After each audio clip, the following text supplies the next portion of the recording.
Well, telecom companies are rolling out new measures today designed to reduce those relentless, irritating phone calls by scammers. Calls that sound a little bit like this. Can you, first of all, stop crying and just get the pen and paper? This is Officer Jonathan Knight from Revenue Canada. An arrest warrant has been issued under your end due to the matter of tax evasion and tax fraud.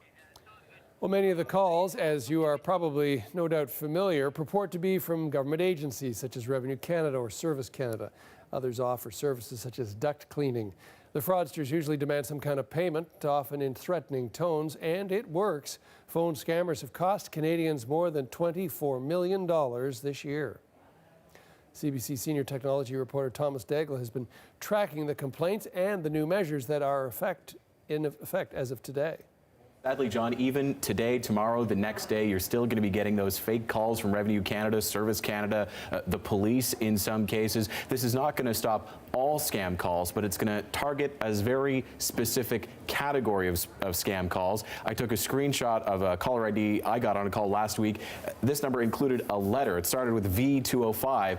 That is exactly the kind of fake caller ID number that this new technology being rolled out now is going to block. It shouldn't even make it to your phone. Numbers with letters in them, numbers that are all zeros, or numbers with more than 15 digits. The problem, of course there's a problem, I tried it out this morning. It doesn't work perfectly yet. I used spoofing software that can be found online to try to place a call from a number with more than 15 digits. It showed up on the caller ID as only having 15 digits. So the number the call still went through. So it's not really going to make a difference in this case for the person receiving the call. My next guest, a cybersecurity expert and author of the Canadian Cyber Fraud Handbook. Is there anything that the rest of us consumers can do in the meantime, as these various plans get sort of put in place, that we can do to stop at least some of these calls from waking us up or calling us during dinner? Right. Well, one of my best pieces of advice is to treat it like spam. I think a lot of us have been used to seeing spam in our inboxes over the past year, and we've seen that some of them are just obvious, right? If you don't recognize who's writing, or if you see broken characters in the subject line, or if anything suspicious about it rings a bell, you can delete it right away. And therefore, the equivalent would be just don't answer the phone. In some cases, you will open a spam message just in case it might be from your bank. And then it becomes obvious because it looks like an urgent message that says your bank account might be closing.